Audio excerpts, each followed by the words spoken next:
Buenas noches, profesor. A continuación, mi grupo integrado por Natalie Solano, Yasmín Díaz, Emily Carranza, Shirley Guerra, Bertilda Salas, Kerly Loyola y quien habla, Francia Díaz. Vamos a exponer transporte de la membrana plasmática. Siguiente, por favor. La aparición de la membrana plasmática fue un paso crucial en el origen de las primeras formas de vida. Sin ella, la vida celular es imposible. En 1972, Singer y Nicholson propusieron un modelo de estructura de membranas que sintetizaba las proteínas conocidas de las membranas biológicas. Este modelo se llama mosaico fluido. Las membranas constan de una bicapa lipídica en las cuales están inmersas diversas proteínas por afinidad eléctrica. Como vemos en la imagen, el colesterol se localiza entre las cadenas de ácidos grasos de algunas membranas cerca de la zona hidrofílica. Las proteínas de transmembrana comunican el exterior con el interior de la célula. Por lo tanto, las membranas es denominada membrana plasmática o membrana celular y se define los límites de estas. Cabe mencionar que hace 3.700 millones de años, la formación espontánea de una estructura similar a la membrana plasmática de las células actuales permitió la aparición de los primeros seres vivos. Sin esta barrera protectora, las células estarían expuestas a los rigores del mundo externo y no podrían regular su medio interno y en consecuencia no serían viables. A continuación, mi compañera va a exponer los objetivos del tema. Vamos a tener tres objetivos. El primero va a ser conocer los conceptos de estructuras y funciones básicos de la membrana celular, luego conocer la estructura y la organización de los componentes principales de la membrana y conocer los medios de transporte, ya sea de micro y macromoléculas. Siguiente. Yo voy a hablar acerca de la arquitectura y los lípidos de la membrana. La membrana plasmática, también llamada membrana celular, se encuentra en todas las células y separa el interior de la célula del ambiente exterior. La membrana plasmática regula el transporte de materiales que entran y salen de la célula. La bicapa lipídica es una delgada membrana polar formada por dos capas de moléculas de lípidos. Estas membranas son láminas planas que forman una barrera continua alrededor de las células y sus estructuras. Existen tres tipos de lípidos más abundantes de las membranas de la célula. Son los fosfolípidos, que son componentes de la membrana celular, compuestos por una molécula de alcohol a la que se une dos ácidos grasos y un grupo fosfato. También tenemos el colesterol, que es un lípido que se encuentra en la membrana plasmática eucariota. El organismo necesita una cantidad adecuada del mismo para funcionar adecuadamente. También tenemos los glucolípidos, que están compuestos por una cerámida, es decir, una esfingosina más ácido graso, y un glúcido de cadena corta, que a su vez se encuentra unido a un hidrato de carbono. Siguiente, por favor. Las proteínas en la membrana. De estas dependen diversas funciones en la célula. Se dividen en periféricas, poseen enlaces polares y se unen a las proteínas integrales en su superficie y pueden romperse al cambiar el pH o al aumentar también las sales. Las proteínas integrales se unen en las células hidrofóbicas, en las zonas hidrofóbicas de la membrana. Las que suelen atravesar la membrana se llaman transmembranales. De este tipo existen las que solo penetran una vez la membrana, que se unen también a la parte hidrofóbica de la membrana como la dicotorina, y las que atraviesan la membrana varias veces, que dominan estas áreas hidrofóbicas dentro de la bicapa lipídica, como lo es la bacteriorrodoxina. Lo que respecta a los glúcidos de membrana, también llamados carbohidratos en la membrana, se encuentran en los hidratos de carbono que están en todas las células eucariotas. Suelen ser parte del 2 al 10% del peso de esta membrana.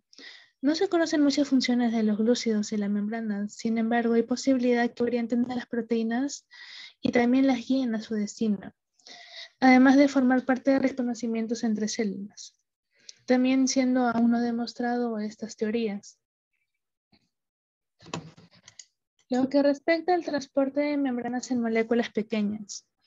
Al ser una bicapa lipídica impermeable, el transporte de moléculas pequeñas se da a través de proteínas especializadas, que son responsables de una célula específica. Las proteínas integrales permiten el transporte de las moléculas polares a las cuales la membrana es permeable, como son los azúcares o también los aminoácidos. Forman una vía proteica continua sin tener contacto directo con la parte hidrofóbica de la membrana. Asimismo, la bicapa lipídica permite el paso del agua y moléculas no polares mediante difusión simple. Teniendo en cuenta lo que se ha dicho, se tiene que saber que hay dos tipos de proteínas de transporte. Están los carriers, también llamadas transportadoras. Estos poseen sitios de unión específicos para el soluto. Algunos pueden facilitar el transporte pasivo de algunos solutos y otros funcionan como bombas, impulsando su movimiento. Sin embargo, ciertas de estas proteínas funcionan como sistema de contrasporte, que quiere decir que dependen de la transferencia de un segundo soluto, ya sea en la misma o contraria dirección. En cambio, los canales poseen conductos polares por donde pasa el soluto, además de ser muy específicos. Pueden medir el transporte pasivo a través de la membrana. El transporte pasivo. El transporte pasivo permite el paso de las moléculas a través de la membrana plasmática, sin que la célula gaste energía, debido a que va a favor del gradiente de concentración o del gradiente de carga eléctrica. El transporte de sustancias se realiza mediante la bicapa lípida o canales iónicos, e incluso por medio de proteínas integrales. Los tipos de transporte pasivo se distinguen en tres tipos: osmosis, difusión simple y difusión facilitada. La osmosis es el paso del agua a través de la membrana plasmática. En las células, el flujo del agua se realiza desde un medio con menor concentración de solutos hacia un medio con mayor concentración de solutos. En la difusión simple es el paso a través de la membrana plasmática de pequeñas moléculas sin cargas solubles en la bicapa lípida, tales como algunos gases como oxígeno y dióxido de carbono. En la difusión facilitada existen moléculas como aminoácidos, glucosa y pequeños iones que por sus características químicas y de tamaño no pueden difundirse a través de la bicapa lípida y requieren de proteínas transportadoras para su difusión.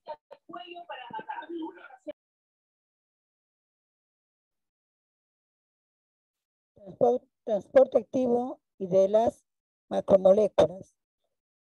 Para llevarse a cabo el transporte activo se usa energía metabólica, el ATP. Hay tres tipos: sodio,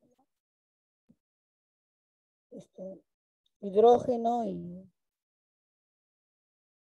potasio.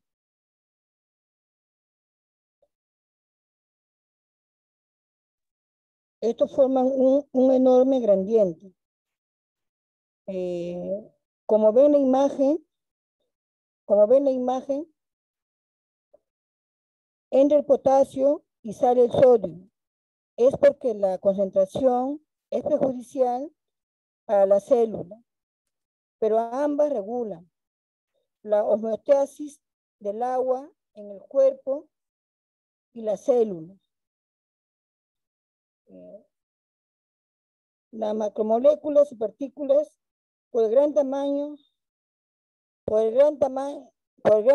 de las macromoléculas, se deben transportar adentro o afuera de la célula por endocitosis y exocitosis respectivamente.